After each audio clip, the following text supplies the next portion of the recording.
When it comes to Chicago architecture, most people immediately think about its iconic skyline, punctuated by buildings like the Sears Tower or the John Hancock Building.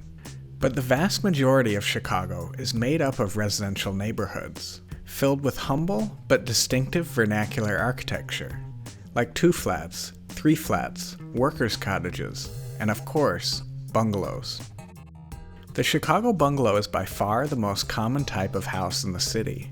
Its simple yet functional design, durable construction, and affordable price point have made it so ubiquitous that it has come to define the city, leaving an architectural imprint that perhaps rivals that of even the Sears Tower. So what is the Chicago bungalow, and how did it become so widespread in Chicago?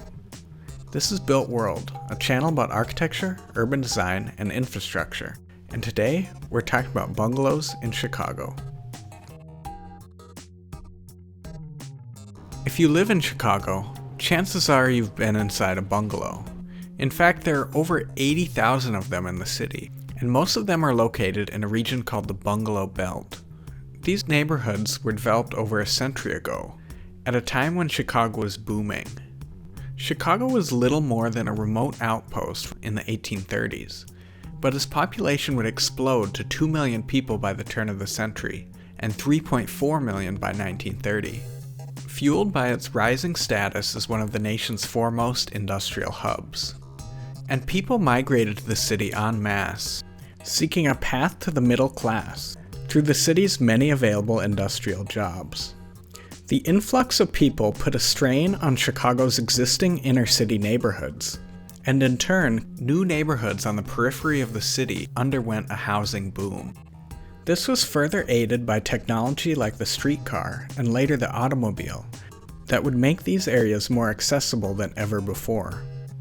Between 1900 and 1930, hundreds of thousands of residential units were built in Chicago, including small multi-unit buildings like 2 flats and 3 flats, as well as single-family homes. This period of growth established the bungalow belt as we know it today, and the bungalow would emerge as the dominant type of single-family house in Chicago. The bungalow's roots can be traced to the arts and crafts design movement, which took place in the United Kingdom in the mid-19th century. While the word bungalow has a variety of different meanings around the world, in the US, it came to refer to a small, often single-story house with a pitched roof. American bungalows developed into distinct regional variants in places like California, as well as Midwestern industrial cities like Detroit and Chicago. Chicago's bungalow would also draw heavily on the precedents of earlier local vernacular architecture, like the Chicago workers' cottage, which was a dominant style of home in the city in the 1800s. Workers' cottages featured a simple rectangular floor plan, organized around a central load-bearing wall. Chicago bungalows would build on this precedent, but with a slightly more nuanced arrangement of space. Bungalows would also retain the same basic one-story pitched roof form of cottages, but again with added nuances like an enclosed front porch or window bay and dormers on the roof. The primary functions of the house were concentrated on the first floor: a porch, living, dining, and bathroom, kitchen, and typically 2 bedrooms. But they also featured attics and basements. These spaces were often left unfinished, which helped keep costs for material and construction labor low. Several other factors contributed to making the Chicago bungalow a widespread architectural style across the city. For one, the bungalow's rectangular floor plan was well suited to the typical narrow Chicago lot. Chicago is famously organized around a rigid street grid.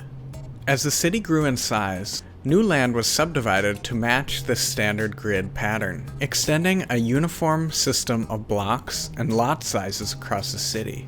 The typical Chicago lot is 25 feet wide by 125 feet long, with some exceptions.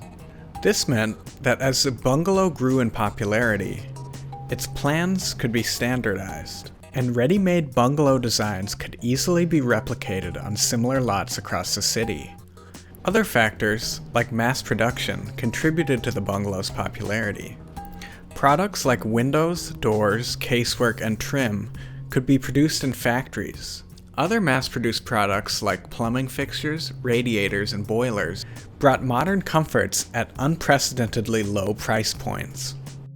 While the bungalow was made ubiquitous through these processes of standardization, it still allowed for stylistic diversity on an individual level, as each bungalow would carry the stamp of individual architects and craftsmen, with elements like decorative brickwork and stonework, or stained glass, variations on roof gables, and a variety of front window bay types. Bungalows also differed in materiality. While most were built out of brick, some were built of wood frame and finished with stucco or siding.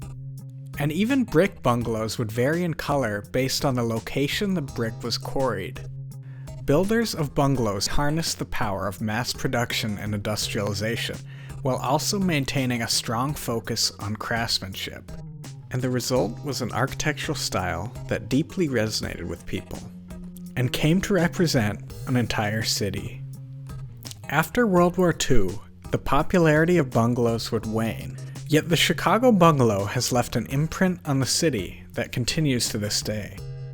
Their solid construction has allowed them to gracefully weather decades of harsh Chicago winters, and their simplicity have allowed them to be adapted to meet a variety of present-day needs, with many being lovingly preserved by owners appreciative of the history, while others undergo gut renovations or second-story additions. Bungalows are particularly well suited for second-story additions, as their solid brick construction provides a sturdy platform for anything added above. These additions are so common they've come to be known as pop-tops. While preservationists and purists decry their often haphazard appearance, there's something captivating about their raw functionality, a mashup of present needs with past architectural form. Pop-tops notwithstanding, the 80,000 bungalows in Chicago are a testament to their good design, solid construction, and immense practicality.